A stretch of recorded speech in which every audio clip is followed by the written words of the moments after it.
Congress working committee సమావేశం ముగిసింది. దాదాపు 3 గంటల పాటు ఈ యొక్క సమావేశం కూడా జరిగినటువంటి పరిస్థితి నెలకొంది. ప్రస్తుతం మనతో పాటు Congress working committee CWC member Gidugu Rudraraju గారు ఉన్నారు. వారిని తెలుసుకుందాం ఎటువంటి అంశాలపై చర్చలు జరిగాయి, వారి మాటలను విందాం. సార్, ఈరోజు జరిగినటువంటి సిడబ్ల్యూసి సమావేశంలో ఎటువంటి కీలకమైనటువంటి అంశాలపై చర్చలు జరిగాయి, ఎటువంటి నిర్ణయాలు తీసుకుపోతున్నారు? అనేకమైనటువంటి రాజకీయ, ఆర్థిక, సామాజిక అంశాల మీద చర్చలు జరిగాయి. ప్రధానంగా కాంగ్రెస్ అధ్యక్షులు మల్లికార్జున ఖార్గే గారి నేతృత్వంలో మన శ్రీమతి సోనియా గాంధీ గారు, రాహుల్ గాంధీ గారు, కేసీ వేణుగోపాల్ గారు, కాంగ్రెస్ పాలిత 3 రాష్ట్రాల ముఖ్యమంత్రులు, కాంగ్రెస్ వర్కింగ్ కమిటీ సభ్యులందరూ కూడా రావడం జరిగింది. ప్రధానమైనటువంటి అంశం మహాత్మా గాంధీ జాతీయ గ్రామీణ ఉపాధి హామీ పథకానికి భారతీయ జనతా పార్టీ ఇటీవల ఒక పథకం ప్రకారం గాంధీ పేరును తొలగించడం, అదేవిధంగా ఆ పథకాన్ని డైల్యూట్ చేయాలనేటువంటి ఆలోచన. గ్రామీణ భారతం నిర్మించాలని ఆనాడు మహాత్మా గాంధీ గారు కన్న కలలు. ఆ రోజు ఎస్సీలకు కానీ, ఎస్టీలకు కానీ, మధ్యతరగతి కుటుంబాలకు కానీ, పేదవారికి కానీ పట్టెడు అన్నం పెట్టేటువంటి కార్యక్రమం పవర్టీ ఎలివేషన్ ప్రోగ్రాము, ప్రపంచంలో అతిపెద్ద పవర్టీ ఎలివేషన్ ప్రోగ్రామ్ని ఆనాడు ఉమ్మడి ఆంధ్రప్రదేశ్లో అనంతపురం జిల్లాలో బండ్లపల్లి అనేటువంటి గ్రామంలో ఫిబ్రవరి 2, 2006ని లాంచ్ చేయడం జరిగింది శ్రీమతి సోనియా గాంధీ గారు, మన్మోహన్ సింగ్ గారు. అదే కార్యక్రమానికి 10 సంవత్సరాలు పూర్తి చేసుకున్నటువంటి సందర్భంలో రఘువీరారెడ్డి గారు పిసిసి ప్రెసిడెంట్గా ఉన్నప్పుడు మళ్ళీ మేము మన్మోహన్ సింగ్ గారు, రాహుల్ గాంధీ గారు రావడం జరిగింది. ఆ కార్యక్రమానికి ఫిబ్రవరి 2, 2026కి 20 సంవత్సరాలు అవుతుంది కాబట్టి అనంతపురం జిల్లా బండ్లపల్లిలో పెద్ద బహిరంగ సభను నిర్వహిస్తాము, రావాల్సిందిగా రఘువీరారెడ్డి గారు విజ్ఞప్తి చేశారు. హైకమాండ్ దాన్ని ఆలోచిస్తానని చెప్పి పార్టీ చెప్పడం జరిగింది. సో మహాత్మా గాంధీ గారు నరేగా కార్యక్రమం ఏదైతే ఉందో దాంట్లో అనేకమైనటువంటి మార్పులు చేస్తారు. So government of India 60%, state government 40% contribution అన్నారు. దాని ద్వారా ఆల్రెడీ ఆర్థిక మాన్యంలో ఉన్నటువంటి స్టేట్ గవర్నమెంట్లు ఆర్థికంగా ఇబ్బందుల్లో ఉన్నటువంటి పరిస్థితుల్లో స్టేట్ గవర్నమెంట్ 40% పెట్టుకోవాలంటే ఆ పథకం అయ్యేటువంటి పని కాదు. దాని ద్వారా గ్రామీణ భారతం అంతా కూడా ఇబ్బంది పడుతుంది. ప్రధానంగా ఈ చిన్న కులాలందరూ కూడా ఇబ్బంది పడేటువంటి పరిస్థితి వస్తుంది. సో డెఫినెట్గా ఈ పథకాన్ని తిరిగి కాంగ్రెస్ పార్టీ అధికారంలోకి వచ్చిన వెంటనే పథకానికి పేరు మార్పు, మహాత్మా గాంధీ గారి పేరు పెట్టడం, అదేవిధంగా ఫిబ్రవరి 2006లో ఏ విధంగా అయితే యాక్ట్ చేసామో అదే విధంగా మళ్ళీ ఇంప్లిమెంట్ చేస్తామని చెప్పి కాంగ్రెస్ పార్టీ ఇచ్చేసింది. జనవరి 5వ తేదీ నుంచి ఒక యాక్షన్ ప్లాన్ ఇవ్వడం జరిగింది దేశవ్యాప్తంగా. పేరు మార్పు సంబంధించిన అంశాలు కావచ్చు, ఇటీవలే తీసుకొచ్చినటువంటి SIR సంబంధించిన అంశాలపై కూడా చర్చ కూడా జరిగినట్టు కూడా తెలుస్తుంది. కాబట్టి రాష్ట్ర వ్యాప్తంగా ఆందోళన చేయడానికి కూడా కాంగ్రెస్ పార్టీ సిద్ధమవుతున్నట్టు కూడా తెలుస్తుంది. కాబట్టి ఎప్పటి నుంచి ఈ ఆందోళన? జనవరి 5వ తేదీ నుంచి దేశవ్యాప్తంగా అన్ని స్థాయిల్లోనూ కూడా, అంటే మాకు ఉన్నటువంటి యూనిట్స్ గ్రామ స్థాయి, మండల స్థాయి, బ్లాక్ స్థాయి, జిల్లా స్థాయి, రాష్ట్ర స్థాయిలో ఒక యాక్షన్ ప్లాన్ ఇవ్వడం జరుగుతుంది.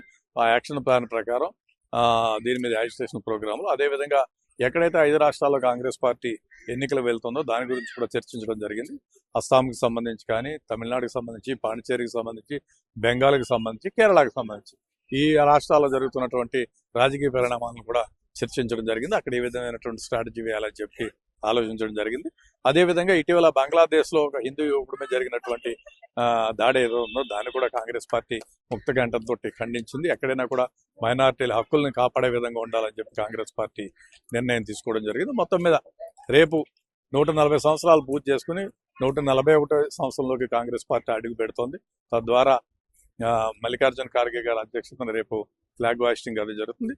ఈ దేశంలో కాంగ్రెస్ పార్టీ శ్రేణులందరూ కూడా తిరిగి ఈ దేశం యొక్క అభివృద్ధి, సంక్షేమం కోసం, సర్వమానవ సమానత్వం, సౌభ్రాతృత్వం కోసం, సెక్యులర్ సిద్ధాంతాలు కలిగినటువంటి కాంగ్రెస్ పార్టీ సైద్ధాంతిక పోరాటంలో అందరూ కూడా మళ్ళీ తిరిగి పునరంకితం అవ్వాలని చెప్పి కాంగ్రెస్ పార్టీ శ్రేణులు అందరూ కూడా వారు పిలుపునివ్వడం జరిగింది. మరొకటి సార్, అది దిగ్విజయ్ సింగ్ చేసినటువంటి కామెంట్స్ ఇప్పుడు మొత్తం సోషల్ మీడియాలో కూడా చర్చ కూడా జరుగుతుంది. ఈ అంశాలు సిడబ్ల్యూసీ మీటింగ్ లో ఏమైనా చర్చకు వచ్చాయి? దిగ్విజయ్ సింగ్ గారు సిడబ్ల్యూసీలో మాట్లాడినప్పుడు వారు చెప్పినటువంటిది, మరి గతంలో వారు ఏమి ఇచ్చారో తెలియదు కానీ ఈ రోజు చాలా క్లియర్గా చెప్పారు. అనాదిగా RSS సంఘ్ పరివారికి వ్యతిరేకంగా నేను పోరాటం చేస్తూ ఉన్నాను, ఆ లైన్లోనే ఈనాడు కూడా నేను కమిట్ అయి ఉన్నానని చెప్పడం జరిగింది. సో డెఫినెట్గా అక్కడ ఉన్నటువంటి సభ్యులందరూ కూడా ఆయన చెప్పారు, RSS సంఘ పరివారికి పోరాటం చేస్తూనే ఉంటాను, పోరాటం చేస్తానని చెప్పారు. మరి అదే అంశం గురించి అందరికీ కూడా ఆయన చెప్పడం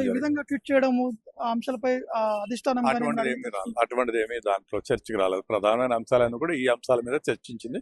మహాత్మా గాంధీ జాతీయ గ్రామీణ ఉపాధి హామీ పథకం, SIR, వివిధ రాష్ట్రాల్లో జరగబోయేటువంటి ఎన్నికలు, బంగ్లాదేశ్ కు సంబంధించినటువంటి అంశాల మీద చర్చించారు. మరొకటి అరవలి సంబంధించిన అంశం కూడా దేశవ్యాప్తంగా చర్చనీయాంశంగా మారినటువంటి అరవలి అటవీ ప్రాంతం, ఆ అంశాలపై కూడా ఈ సిడబ్ల్యూసీలో చర్చించారు. డెఫినెట్ గా మా యూత్ కాంగ్రెస్ ఆల్రెడీ జాతీయ స్థాయిలో ఒక ప్రోగ్రామ్ లాంచ్ చేస్తుంది. All India youth Congress president దాని మీద చెప్పడం జరిగింది, వాళ్ళు తీసుకున్నటువంటి యాక్షన్ ప్లాన్ని. సో దాన్ని కూడా దీంట్లో మిళితం చేసి ఆయా ప్రాంతాల్లో ఎక్కడైతే ఇబ్బందులు కలుగుతున్నాయో వాటి మీద యాజిటేషన్ ప్రోగ్రామ్స్ కాంగ్రెస్ పార్టీ చేయదలుచుకుంది.